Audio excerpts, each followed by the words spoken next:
자, 오늘 말씀의 제목은요, 누가 나의 가족이냐. 오늘 가족에 관련된 말씀을 우리가 좀 나누려고 합니다. 사랑하는 기쁨교회 성도 여러분, 오늘 우리는요, 주님의 말씀을 통해서 가족에 대한 새로운 의미에 대해서 우리가 배우게 됩니다. 여러분, 오늘 본문의 말씀을 잘 보시면 우리에게 말씀을 전하시는 오늘 이 예수님에게 어머니와 예수님의 동생들이 찾아오는 장면에서 시작이 됩니다. 그들 밖에서 주님을 만나기를 기다립니다. 그때 누군가가 이제 주님에게 밖에 지금 당신의 가족들이 와 있습니다 라고 이야기를 해주죠. 그런 그에게 오늘 주님께서 하시는 말씀은 뭐냐면, 누가 내 어머니며 내 동생들이냐 라고 물으십니다. 그러면서 주님께서 하시는 말씀은 뭐예요? 제자들을 가르쳐 그들이 곧 내 어머니와 내 동생들이다 라고 이렇게 말씀하시죠. 예수님의 가족들이 왜 찾아왔는지에 대해서 마태는 우리에게 이야기하고 있지 않습니다. 그 원인, 이유에 대해서는 생략을 하고 있죠. 그런데 우리는 마가복음 3장 21절에서 대략적인 것을 유추해 볼 수 있습니다. 마가복음 3장 21절에서는요, 이렇게 말씀하고 있어요. 예수의 친족들이 듣고 그를 붙들러 나오니 이는 그가 미쳤다 하밀러라 라고 이렇게 말씀합니다. 그러니까 마가복음에서 예수의 친족들이 예수님을 찾으려고 했던, 붙들려고 했던 이유가 뭐냐? 예수님이 미쳤다라는 소문을 듣고 그 예수님을 붙잡아오려고 예수님을 찾아왔다라고 이야기하고 있죠. 즉 예수님의 가족들은 이때까지 예수님을 메시아가 아닌 그저 미친 사람 정도로 취급하고 있는 상황이었다라는 것이죠. 하지만 마태의 관심은 오직 그들의 방문 목적이 아니죠. 오늘 오히려 그들 그 방문을 통해서 오늘 이 사건을 통한 주님의 새로운 가르침에 초점을 맞추고 있는 것이 오늘 마태의 중요한 관점 가운데 하나입니다. 그것이 뭡니까? 하늘에 계신 아버지의 뜻대로 한 자가 누구다? 가족이다. 주님은 오늘 이 말씀을 우리에게 하고 계시죠. 오늘 본문과 평행 본문인 마가복음 여러분 3장 35절에도 이렇게 말씀합니다. 하나님의 뜻대로 행하는 자. 마가복음에서는 하나님의 뜻대로 행하는 자 이렇게 표현하고 있고요. 누가복음 8장 21절에서도 이렇게 말씀합니다. 하나님의 말씀을 듣고 행하는 이 사람들. 그러니까 하나님의 말씀을 듣고 행하는 이 사람들이 다 누구라고요? 예수님의 가족이다. 오늘 이 말씀을 하고 있죠. 사랑하는 성도 여러분, 오늘 우리는요, 짧은 오늘 이 본문의 말씀을 통해 우리를 가족으로 부르시는 주님의 음성을 오늘 우리는 듣게 됩니다. 자, 그러면서 오늘 예수님께서는 새로운 가족으로 우리를 초청하고 계신다라는 거예요. 오늘 우리는요, 예수님께서 어떻게 해요? 새로운 가족으로, 새로운 공동체 안으로 우리를 부르고 계십니다. 여러분을 초청하고 계십니다. 이제부터는 너희가 뭐예요? 내 가족이야 라고 주님은 우리를 부르고 계신다라는 거예요. 여러분, 그렇습니다. 예수님은 지금 당신의 참된 가족으로 정통된, 우리 어떻게 보면 전통적인 형태의 가족이 아닌 지금 새로운 가족, 새로운 공동체의 모습, 여러분 그 가족으로 제자들을 부르고 계신다라는 거예요. 여러분, 전통적 의미에서 가족의 뜻이 뭘까요? 여러분, 가족의 사전적 정의가 어떻게 될까요? 가족의 뜻이 뭐예요, 여러분? 누구를 가족이라고 그래요? 여러분, 사전적인 정의로 보면요, 가족이 크게 세 가지 뜻으로 정의를 하고 있더라고요. 그런데 첫 번째는 뭐냐? 부부를 중심으로 하여서 그로부터 생겨난 아들, 딸, 손자, 손녀 등으로 구성된 집단. 그러니까 쉽게 말하면 뭡니까? 그렇죠. 피로 엮여진, 그렇죠, 혈통, 혈족이라고 우리가 얘기도 하고요. 그 사람들을 우리는 뭐라고 불러요? 가족이다 라고 부르죠. 그런데 여러분, 그런 사람들만 가족으로 부르는 것은 아니죠. 두 번째 뜻은 그래서 이렇게 돼 있어요. 동일한 가족관계 등록부 내에 있는 친족. 그러니까 이 말은 뭡니까? 피가 섞이지 않았어도 법적으로 그러니까 소위 말하면 피는 안 섞였지만 내 호적에 들어와 있으면 너는 내 가족이야 라고 부를 수 있다는 거예요. 여러분 우리가 입양을 보통 이제 많이 종종 하잖아요. 그렇죠? 혹은 양자를 이렇게 이제 들여오거나 여러분 이런 일들이 예전에도 있었잖아요. 그래서 법적으로 뭐예요? 내 자식으로 네, 등록을 하면 그래서 가족관계 여러분 등록부에 이름이 같이 들어가 있으면 그 사람들은 다 뭐예요? 가족이다 라고 부를 수 있다는 거예요. 세 번째는 뜻은요, 조금 확장된 의미로 우리가 생각해 볼 수 있는데요. 세 번째 정의는 이렇게 돼 있어요. 같은 조직체에 속하여 있거나 뜻을 같이 하는 사람을 비유적으로 이르는 말. 이것도 또 뭐예요? 가족이라는 거예요. 그런데 일반적인 개념에서 우리가 보면 뭐예요? 가족이라 하면 아까 얘기한 대로 혈연을 중심으로 한 계통. 그렇죠. 주로 여러분 우리가 이런 사람들을 가족이다 라고 얘기를 하죠. 혹은 직접적인 혈족은 아니다 할지라도 법적 관계를 인정을 받으면 그 사람은 가족이다 라고 우리가 부를 수 있다라는 거죠. 여러분 피가 물보다 진하죠? 네. 여러분 이 말처럼 가족은 나 자신의 존재 이유이기도 하고요. 보호받을 수 있는 어떻게 보면 가장 최소한의 그러나 가장 믿을 만한 나의 울타리이기도 하는 것이 바로 가족의 개념이지요. 물론 어느 곳에나 여러분 예외는 있습니다. 그러나 대체적으로 심리적 혹은 정서적으로 가장 큰 위로와 힘이 되는 것이 가족입니다. 여러분 가족하면 떠오르는 이미지가 뭐가 있으세요? 어떤 생각이 떠오르세요? 가족하면 같이 밥 먹고 그렇죠. 한 식구 그렇죠. 같이 음식 먹고 같이 한 상에서 얘기를 나누고 같이 자고. 여러분 그런데 이것만 생각나세요? 가족하면 또 뭐가 있어요? 네. 화장실 같이 쓰고 또요 왼수 그렇죠. 이런 생각도 들죠. 여러분 가족하면 여러분 드는 감정이 전혀 없으세요 여러분? 그냥 같이 사는 인간 뭐 이 정도로만 여러분 생각나시는 거예요? 같이 예배 보는 네, 같이 예배 드리는 사람. 네. 참 행복하죠. 그렇죠. 여러분 가족하면 어떻게 보면 지금 우리가 존재할 수 있는 것, 내가 지금까지 여러분 존재하게 된 사실 가장 밑바탕에 뭐가 있어요? 누가 있어요? 가족이 있잖아요. 지금까지 내가 여러분 든든하게 마음 위로 받으면서 여러분 행복하게 살 수 있는 것, 큰 위로와 힘을 얻는 것 어디에서 얻어요? 가족에서 얻잖아요.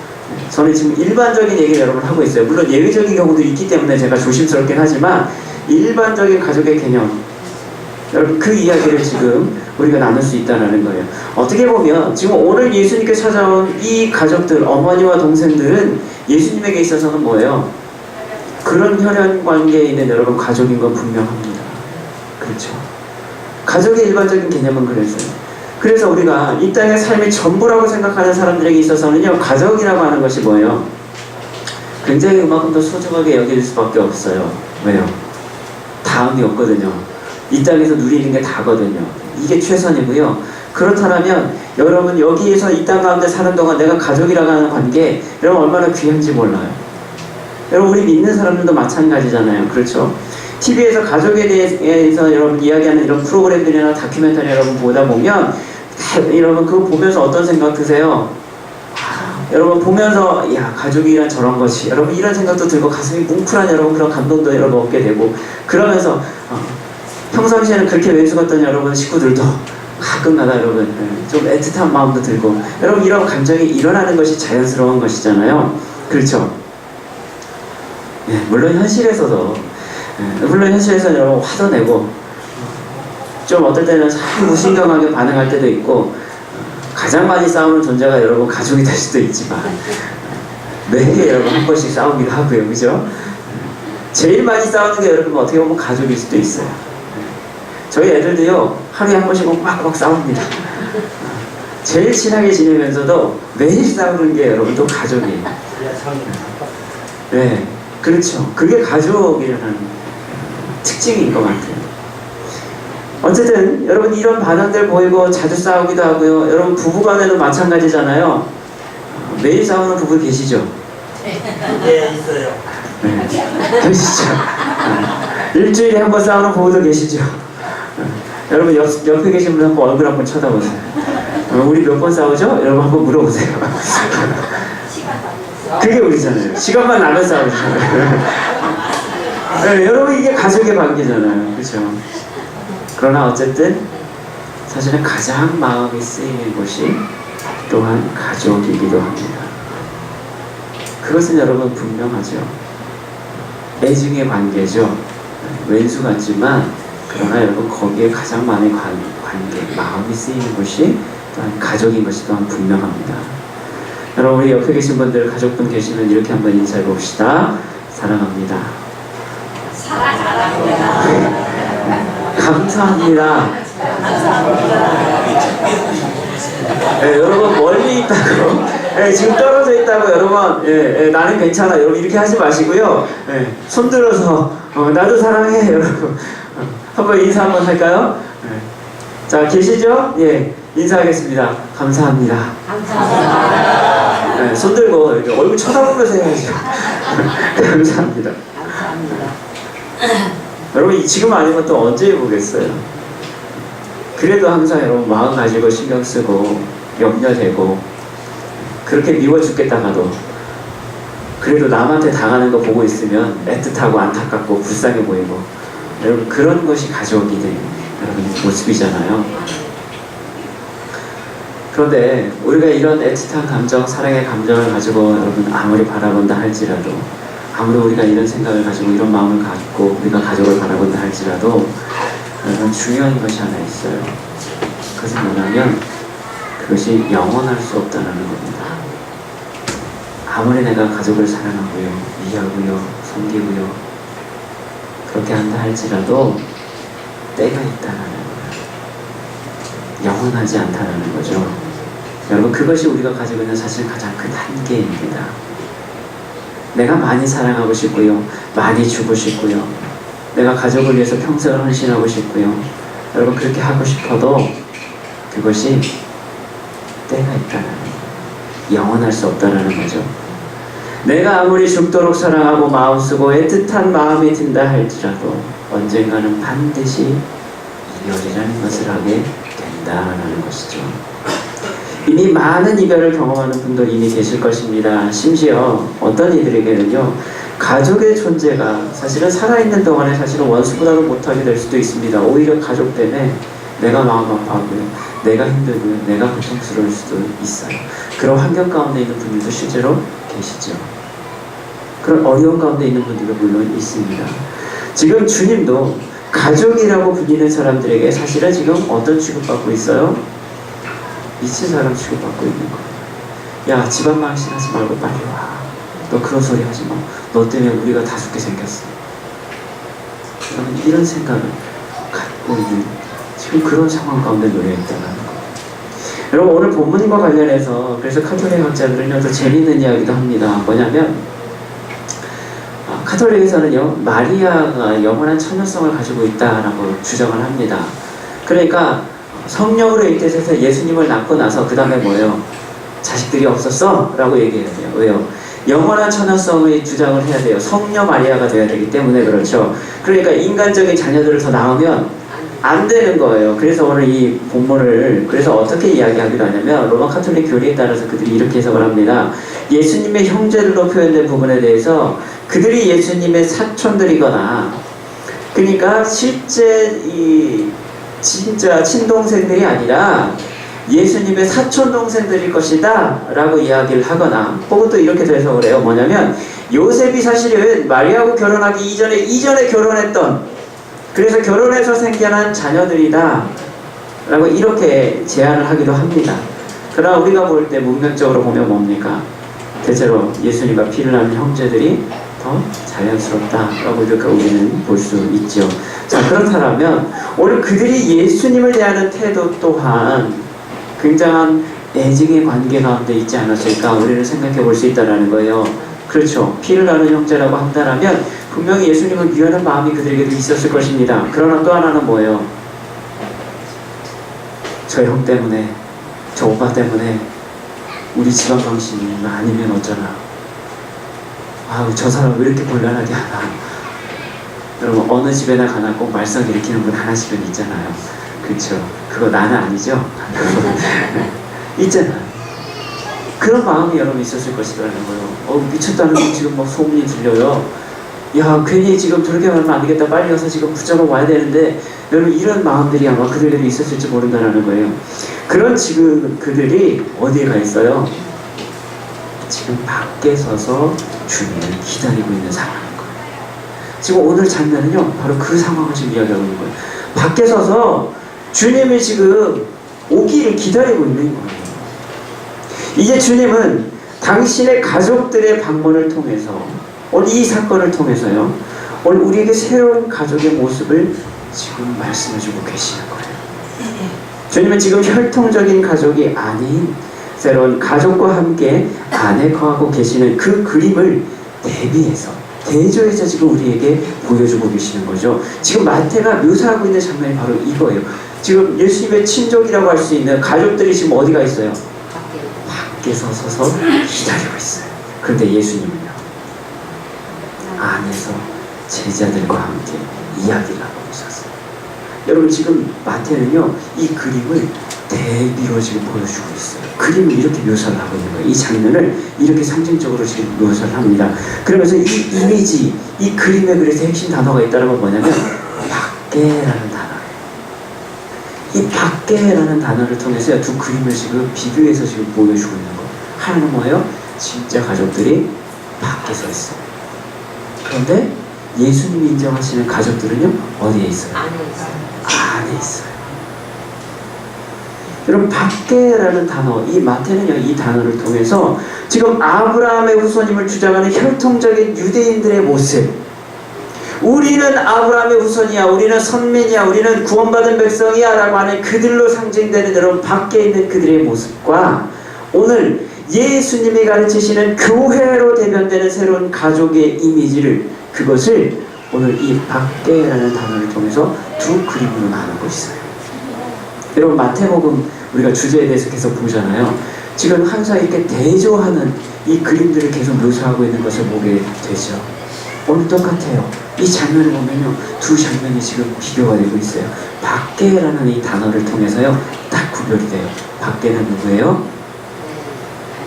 전통적 이미지의 가족들의 형태. 안에는요, 새로운 공동체, 주님이 인정하시는 새로운 가족의 이미지를 지금 마태는 우리에게 보여주고 있다는 거예요. 자, 그리고 주님은 그것을 확증해 주시는데요. 어떻게 해요? 주님과 함께 있는 제자들을 어떻게 했다고요? 친히 손을 내밀어 그리고 가리키시며, 예수님 그 다음에 뭐라고 말씀하세요? 나의 어머니와 나의 동생들을 보라. 누가 이렇게 말씀하세요? 예수님이 친히 이렇게 말씀하세요. 여기서 손을 내밀어라는 뜻은요, 여러분 이제 구약에서도 우리가 종종 등장하는 표현 가운데 하나인데, 이 의미는 보통 어떻게 해석이 되냐면 이렇게 이야기돼요. 하나님의 형식적인 의사표시처럼 사용되기도 하지만, 그래서 여러분 다니엘서에도 보면 손가락이 나타나서 글씨를 쓰게 되잖아요. 손가락이에요. 손을 내밀어, 손을 지시할 때, 여러분 가르칠 때 일반적인 형태는 뭐냐? 하나님의 어떤 의도를 가지고 하나님의 어떤 뜻을 표현할 때 상징적으로 쓰는 표현 가운데 하나가 뭐예요? 손을 들어, 내밀어, 가리키시라는 표현. 여러분, 이 표현들을 쓴다는 거예요. 그런데 이것이 가르쳐라는 표현과 같이 합쳐서 쓰이게 되면 어떤 의미가 또한 추가가 되냐면 이런 의미가 추가가 된다는 거예요. 권력자의 보호를 의미한다는 거예요. 손가락을 내밀어 가르친다라는 건 뭐예요? 단순히 어떤 것을 지시하는 것뿐만 아니라 권력자가, 힘이 있는 자가 뭐예요? 내가 너희를 보호하고 있어 라는 의미까지도 포함이 된다는 거예요. 그러니까 주님께서 가르치다는 건 뭐예요? 내가 너희를 보호하고 있어, 지켜. 여러분, 이런 의미까지를 포함하고 있다는 거예요. 여기에서는 그래서 그들이 세상 끝날까지 이제 내가 너희와 함께 할 것이다, 그들이 이제 함께 하실 분의 보호 아래 있음을 나타내는 것이다, 이것을 또한 보여주는 것이다라는 거예요. 그러니까 주님께서 얘네가 내 가족이야 라고 그냥 이렇게 말씀하실 수도 있음에도 불구하고 지금 어떻게 하셨다는 거예요? 손을 내밀어서 가르치시며 너희가 누구예요? 내 어머니를, 형제요, 자매요. 이 말씀의 뜻은 뭐예요? 이제 내가 너희를 지킬 거야. 내가 너희와 영원히 함께 할 거야를 주님께서 친히 증거해 주고 계시다라는 거죠. 여러분, 즉 그들은요 주님의 새로운 가족 메시아의 여러분 새로운 공동체라는 거예요. 그리고 이 공동체는 주님과 이제 영원히 함께할 가족이 된다라는 겁니다. 하나님이 아버지가 되어주는 여러분 그 가족, 그 가족을 주님께서 만들어 주시겠다라는 거죠. 주님은 그래서 이 새로운 가족으로 하여금 세상 끝날까지 항상 함께 할 것이다 라고 우리에게 약속해 주셨죠. 여러분 마태복음 28장 20절에 보면 뭐라고 말씀합니까? 후반절에 보면요 이렇게 말씀하죠. 내가 세상 끝날까지 너희와 항상 함께 있으리라. 그게 누구예요? 오늘 주님께서 오늘 그 안에 모여있던 제자들을 가르치시면서 주님께서 하셨던 말씀입니다. 주님의 약속. 그리고 이것은 참된 제자도로의 그래서 부르심이기도 하다라는 거예요. 내가 이제 너희와 함께 뭐예요? 가족이 되어 주겠다라는 거예요. 그 말의 뜻은 다른 말로 하면 뭡니까? 너희가 이제는 나와 함께 가족이 되라. 여러분 이 가족으로의 제자로의 부르심을 또한 나타내는 것이기도 하다라는 겁니다. 지금 주님은 우리에게 이 공동체, 새로운 가족 안으로 우리를 부르고 계십니다. 주님이 이 가족의 중요성에 대해서 그래서 마태복음 10장 27절에서 이렇게 말씀하죠. 아버지나 어머니를 나보다 더 사랑하는 자는 내게 합당하지 아니하고 아들이나 딸을 나보다 더 사랑하는 자도 내게 합당하지 아니하며. 그럼 우리에게는 굉장히 시험이 되는 말씀이잖아요. 내가 주님을 아버지보다 사랑할 수 있을까? 내가 주님을 우리 어머니보다 사랑할 수 있을까? 내가 주님을 내 아들, 딸보다 사랑할 수 있을까? 여러분 그러나 주님은 우리에게 말씀합니다. 네가 나보다 그들을 더 사랑하면 내게 합당하지 않다. 마태복음 19장 29절에도 또 이렇게 말씀합니다. 또 내 이름 위하여 집이나 형제나 자매나 부모나 자식이나 전토를 벌인 자마다 여러 배를 받고 또 영생을 상속하리라. 오늘 여러분 이 말씀들을 통해서도 주님의 이 가족의 중요성, 새로운 공동체 가족의 중요성에 대해서 우리는 충분히 볼 수 있죠. 자, 주님은 이 새로운 가족들을 위해서 오늘 자신의 생명을 우리에게 주셨습니다. 자신의 핏값으로 사셔서 친히 우리의 머리가 되어 주셨습니다. 이제 우리 모두는요 주님 안에서 한 가족이 되어져 가는 줄로 믿습니다. 사랑하는 기쁘게 성도 여러분, 오늘 우리는 주님 안에서 한 가족인 줄로 믿습니다. 그렇게 주님의 몸된 교회가 우리를 통하여 세워져 갑니다. 오늘 우리는 주님의 한 가족으로 이곳에 함께 모여 있음을 고백합니다. 주님으로 말미암아 하나 되게 하신 것을 힘써 지킬 수 있는 우리 모두가 되기를 주님의 이름으로 축복합니다. 여러분 에베소서 4장 3절에 이렇게 말씀하죠. 평안에 매는 줄 성령이 하나 되게 하신 것을 힘써 지키라. 우리 옆에 계신 분들하고 한번 인사해 볼까요? 우리 주님 안에서 한 가족입니다. 네, 여러분 납득하고 싶지 않으신가 봐요. 점점 약해지시네요. 그죠? 우리는 한 가족일 줄로 믿습니다. 어디 안에서요? 주님 안에서. 자, 그런데 오늘 주님 우리에게 굉장히 중요한 말씀도 하고 계시죠. 자, 그렇다면 어떤 사람이 과연 이 가족의 구성원에 참여될 수 있을 것이냐? 누가 주님 안에서 여러분 한 가족을 이루어갈 수 있을 것이냐? 오늘 우리에게 주님은 말씀하고 있습니다. 그 말씀이 뭐예요? 아버지의 뜻대로 하는 자가 누구다? 가족이다.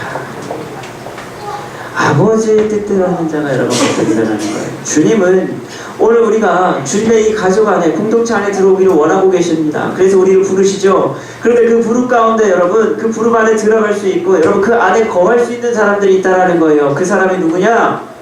아버지의 뜻대로 하는 자들. 아버지의 뜻대로 하는 자, 그 사람이 원래 그 공동체 안에 그 안에서 함께 할 수 있다라는 거예요. 그래서 주님은 오늘 우리에게 주님의 가족이라고 불릴 수 있는 사람이 바로 하나님 아버지의 이 뜻대로 하는 자가 곧 형제요 자매요 어머니다 라고 우리에게 말씀하고 있죠. 예수님은요 오늘 누구보다 하나님의 뜻을 완벽하게 이루신 분이신 줄로 믿습니다. 그분이 마지막에 십자가에서 죽으심 가운데 여러분 했던 말 중에 하나가 뭐가 있어요? 다 이루었다. 다 이루었다. 여러분 요한복음 19장 30절 말씀을 보면 주님께서 마지막에서 십자가에서 죽으시며 마지막으로 하신 말씀이 뭐냐면 다 이루었다. 이 말씀이셨어요. 무엇을 이루신 거예요? 아버지의 뜻을.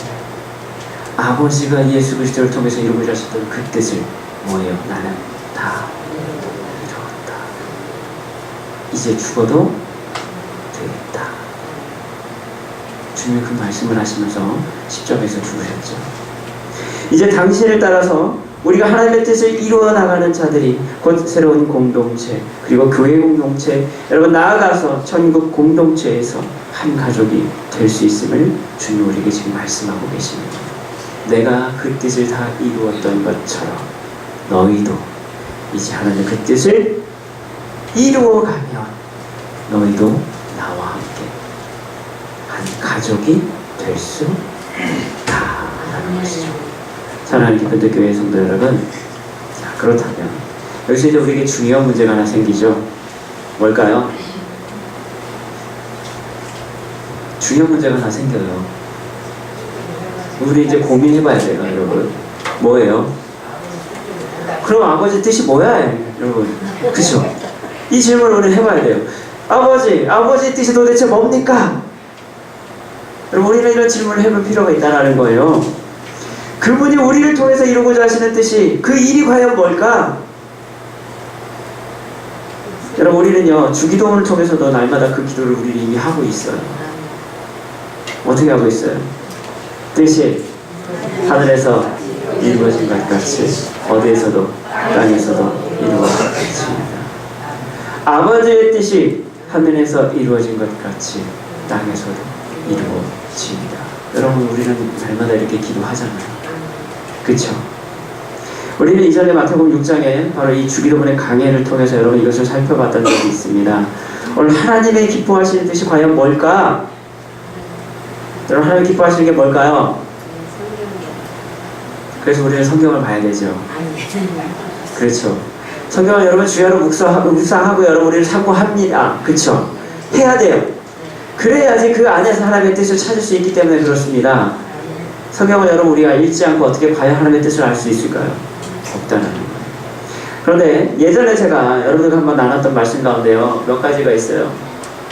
굉장히 많은 것들이 있지만 우리가 대표적으로 몇 가지를 한번 살펴볼 수 있다는 거예요. 하나님이 기뻐하시는 뜻이 뭡니까? 첫 번째 이게 있어요. 우리가 하나님의 영광을 드러내는 것입니다.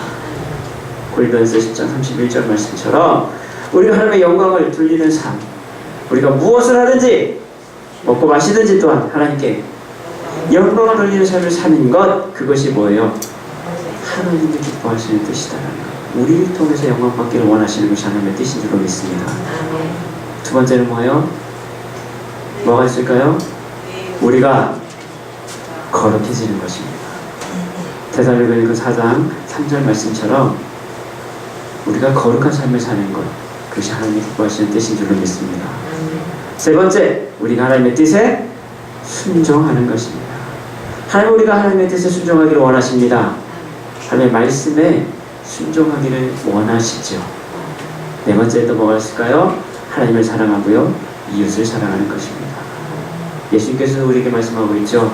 가장 큰 계명이 뭡니까? 하나님을 사랑하고 내 이웃을 사랑하는 것이죠. 그래서 예수님은 요한복음 15장 14절에서도 이렇게 말씀합니다. 너희는 내가 명하는 대로 행하면 곧 나의 친구라 라고 이렇게 말씀합니다. 그러니까 주님께서 명하는 대로 행하면 뭐가 된다고요? 우리가 주님의 친구가 된다라고 이렇게 또 말씀합니다. 그런데 그럼 주님께서 우리에게 명한 게 뭐냐? 요한복음 여러분 그래서 15장 17절에서도 이렇게 말씀하고 있어요. 내가 이것을 너희에게 명함은 뭘까요? 너희로 서로 사랑하게 하려 합니다. 그러니까 보세요. 주님이 이런 말씀하시는 거예요. 내가 명하는 대로 너희가 행하면 너희는 내 친구가 될 수 있어. 그쵸? 그런데 내가 명하는 게 뭐냐면 너희 서로 사랑하는 거야. 그러니까 너희 서로 사랑하는 것, 내가 너희에게 명한 대로 그대로 너희가 서로를 사랑하면 그러면 너희는 이제 곧 뭐가 되는 거야? 내 친구 되는 거야. 주님 오늘 우리에게 이 말씀을 하고 계세요. 자, 그러면서 우리가 또 다섯 번째로도 살펴볼 수 있는 게 뭐냐? 항상 선을 따르고 항상 기뻐하고 쉬지 말고 기도하고 범사에 감사를 하는 거예요. 이것도 여러분 하나님 우리를 향하시 기쁘신 뜻인 줄 믿습니다. 여섯 번째 또 뭐가 있을까요? 우리가요 주님의 참신의 제자가 되어가는 것입니다. 마태복음 28장 19절의 말씀처럼 우리가 제자 되기를 원하고 계시다라는 거예요. 여러분 이것은 우리가 다른 말로 뭡니까? 증인된 삶을 사는 것을 말하는 것도 하죠. 우리가 사도행전 1장 8절 말씀처럼 증인되리라라는 말씀. 주님은요 우리가 당신의 증인된 삶을 살기를 원하신다라는 겁니다. 그렇죠? 자기를 부인하고 그래서 우리가 우리의 십자가를 지고 주님을 따르는 삶을 살기를 원하시는 것이 하나님의 뜻인 줄로 믿습니다. 일곱 번째도 뭐가 있을까요? 성령의 충만함을 받는 것입니다. 에베소 5장 18절의 말씀처럼 술 취하지 말고 너희는 오직 뭐하라고요? 성령의 충만함을 받으라는 거예요. 여덟 번째에 있습니다. 뭐가 있을까요?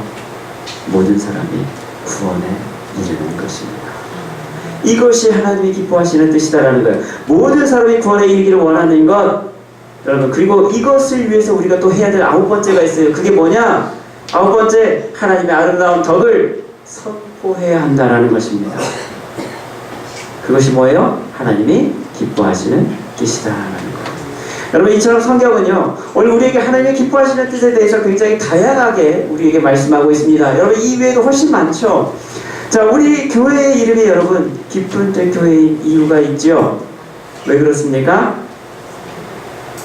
로마서 12장 2절 말씀 보면 하나님의 선하시고 기뻐하시고 온전하신 뜻을 분별하라라고 말씀하고 있죠. 여러분 그 뜻을 우리가 분별하면서 또한 그 기뻐하시는 뜻에 순종하는 교회가 되기를 소망하는 의미가 담겨져 있는 것이 기쁜 뜻입니다. 그래서 여러분 저희 교회 이름 기쁜 뜻 교회가 됐어요. 사랑하는 기쁜 뜻 교회 성도 여러분, 하나님은요 오늘 자기의 기쁘신 뜻을 위해서요 우리에게 소원을 두고 행하게 하시는 분이십니다. 빌보서 2장 13절에 이렇게 말씀하고 있어요. 너희 안에서 행하시는 이는 하나님이시니 자기의 기쁘신 뜻을 위하여 너희에게 소원을 두고 행하게 하시나니. 여러분 우리 안에는요 하나님께서 주시는 귀한 소망이 있어요. 하나님의 귀하신 뜻을 위해서 하나님 기뻐하시는 그 뜻을 위해서 우리 마음 가운데 소망을 두고 여러분 소원을 두고 우리로 하여금 행하게 하시는 이가 있다는 거예요. 그러니까 여러분 우리가 교회에서 신앙생활을 하면서 우리가 여러분 기뻐서 하는 거 여러분 우리가 즐거워서 하는 거 그것은 여러분 내가 하는 게 아니라 하나님이 우리 안에서 당신의 그 뜻을 위해서 우리로 하여금 행하게 하신다는 거예요. 그 소원이 우리 안에 있다는 거예요. 오늘 우리를 향한 그 하나님의 귀하신 뜻을 찾고 그래서 여러분 작은 것에서부터 충성할 수 있는 우리 모두가 되기를 여러분 소망합니다. 그리고 오늘 우리는요 여기서 하나님께서 기뻐하실 가장 근본적인 뜻을 여러분 찾기를 원합니다. 가장 어떻게 보면 기본적인 것이고요. 그럼 어떻게 보면 가장 중요한 것이 그게 과연 뭐가 있을까요? 제가 힌트를 하나 드리면요 이 말씀 가운데 우리는 찾아볼 수 있어요. 모든 사람이 구원에 이르기를 원하시는 이 하나님의 뜻 아래에 있어요. 과연 뭘까? 영혼 구원, 전도, 또요 제가 또 물어보는 건 아직 정답이 안 나왔기 때문입니다. 과연 뭐가 있을까? 여러분, 물론 전도, 영혼 구원 굉장히 중요합니다. 하나님께서 기뻐하시는 뜻이면 분명하죠. 모든 사람의 구원받기를 원하시는 게 하나님의 뜻이다라면, 여러분, 마땅히 우리는 그 기뻐하시는 뜻을 위해서 여러분 달려가야 되겠죠. 맞습니다. 해야 됩니다. 자, 그런데 그거에 앞서 더 귀한 것이 있다는 것, 더 근본적인 게 있다는 것. 여러분, 우리는요, 마태복음의 지금 큰 주제에 대해서 계속 살펴보고 있죠. 마태복음에서 마태는요, 계속해서 우리에게 계속 비교해서 보여주는 개념들이 몇 가지가 있죠. 그 중에 하나가 뭐예요? 하나님의 의와 바리새인의 의. 그렇죠. 그 의를 계속 여러분 대조하고 있는 것을 우리가 지금 마태복음 앞에서부터 쭉 보고 있어요. 그렇죠? 하나님을 가르쳐 주신, 그러니까 예수님께서 설교하셨던 산상수훈의 교훈들도 다 보면 이전까지 유대인들이 갖고 있던 율법적인 의, 그들이 가지고 있던 의라고 생각했던 그것과 대비해서 그것이 의가 아니라 뭐예요? 하나님 기뻐하시는 뜻이 있다는 거예요. 하나님 의가 있다는 거예요. 그걸 우리에게 지금 계속 보여주고 계셨잖아요. 그리고 또 하나, 마태가 지금 계속 강조하고 있는 거에 또 하나가 있어요. 중요한 개념 가운데 하나가 있어요. 뭐예요? 마태복음에서 계속 지금 반복적으로 우리에게 얘기하고 있는 거, 그것이 바로 뭐예요? 하나님 나라. 하나님 나라에 대한 이야기를 지금 마태는 또 계속하고 있잖아요. 그렇죠? 예수님이요, 오늘 이 하나님 나라를 선포하십니다. 하나님께서는 하늘에서 이미 그 나라를 이루셨어요.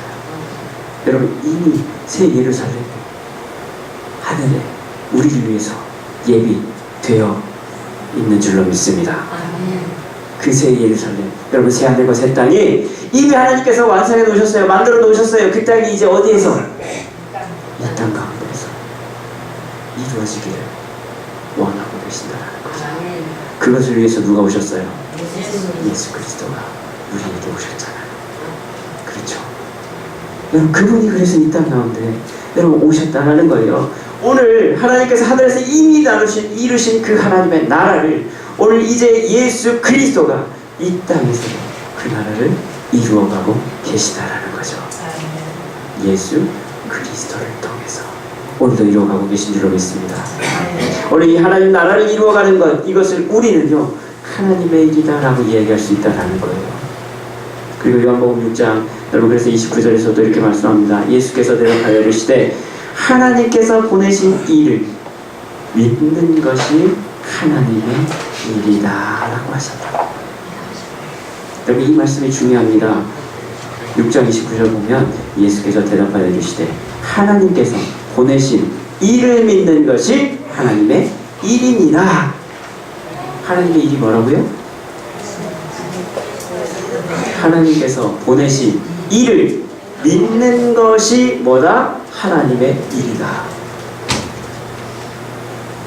예수 그리스도, 그러니까 하나님께서 보내신 이 곧 예수 그리스도를 믿는 것이 뭐라고요? 그게 하나님의 일이야. 이거 굉장히 중요하죠. 하나님이 기뻐하시는 뜻이 있어요. 모든 사람이 구원받기를 원해요. 이게 하나님의 뜻인데요. 정말 중요한 하나님의 일이 있다는 거 뭐예요? 하나님이 보내신 일을 믿는 게 하나님의 일이야. 이 말씀을 하고 계시다는 거예요. 그렇습니다, 여러분. 가장 근본적이고 귀한 하나님의 일이 뭐라고요? 하나님이 보내신 이 곧 예수 그리스도를 믿는 거다. 믿는 거 누가요? 내가요. 남이 아니에요, 여러분. 내가요. 바로 나 자신이 먼저 예수 그리스도를 뭐예요? 하나님이 보내신 이 곧 메시아가 되시고 내 구주가 되심을 내가 어떻게 하는 거예요? 믿는 거. 그게 하나님의 일이죠. 그게 먼저 돼야 된다는 거예요. 그게 돼야 된다는 거예요. 여러분, 내가 믿지 않는데, 내가 믿음이 없는데, 믿어지지 않는데 내가 무슨 일을 할 수 있겠냐는 거예요. 하나님의 가장 귀한 일은 뭐냐? 내가 먼저 예수 그리스도가 믿어져야 된다. 그 은혜가 있어야 된다는 거예요. 모든 사람의 구원에 이르는 길도요. 그래서 먼저 뭡니까? 내가 예수 그리스도를 믿음으로부터 여러분 시작이 되는 거예요. 다시 말하면 나 자신이 먼저 복음 앞에 바로 서는 것이다 라는 거예요. 여러분, 이게 하나님의 일이다라는 거예요. 우리는요 이것을 다시 표현하면 주님의 부르심에 이제 뭐예요? 응답하는 거예요. 주님이 나를 불러주세요. 내가 이제 너희를 내 새로운 가족의 하나로, 공동체로, 내 형제로, 내 자매로 내가 너희를 불러줄게. 여러분, 그 부르심 가운데 우리가 응답하는 것입니다. 그게 하나님의 첫 번째 일이다라는 거예요. 그게 돼야지 된다라는 거예요. 여러분, 이것이 곧 우리를 향한 하나님 아버지의 거룩한 뜻인 줄로 믿습니다. 오늘 예수님을 이 땅에 보내신 목적이 뭡니까? 우리의 죄를 사하시기 위해서. 하나님의 거룩하신 일이 뭡니까? 그분을 믿고 구원을 얻는 것이 아닙니까, 여러분? 누가요? 내가 먼저. 하나님 이 사람부터 빨리 구원해 주세요가 아니라 그 이전에 먼저 내가 그 부르심에 응답해야 될 줄로 믿습니다. 이것이 바로 하나님의 뜻대로 하는 일의 그 일의 시작이다라고 할 수 있다는 거예요. 오늘 주님은 그 부르심 가운데 우리를 지금 부르고 계시다. 사랑하는 기쁘게 성도 여러분, 오늘 주님은요 우리로 하여금 당신의 새로운 가족으로 우리를 지금 부르고 계십니다. 그 부르심에 응답하는 것, 믿음으로 고백하는 것, 그래서 하나님께 우리가 온전한 헌신으로 나아가는 것, 그것이 하나님의 귀하신 뜻인 줄로 믿습니다. 그 뜻대로 하는 자, 그 사람이 예수님의 가족이 될 수 있다라는 거예요. 그런 자가 오늘 하나님의 나라를 바라고 이루어가는 일에 동참하는 자들인 줄로 믿습니다. 오늘 우리에게는 이 임신의 가족들이 있어요. 물론 여러분 너무나도 소중하고 귀한 존재면 분명합니다. 그러나 이제는 여러분 그 관계로 끝나는 것이 아니라 이제 우리 모두가 주님의 부르심 그 초청에 여러분 응답하여서 새로운 가족으로 영원한 천국을 수여하는 그런 복을 누리는 우리 모두가 될 수 있기를 이 시간 주님의 이름으로 축복합니다. 기도하시겠습니다.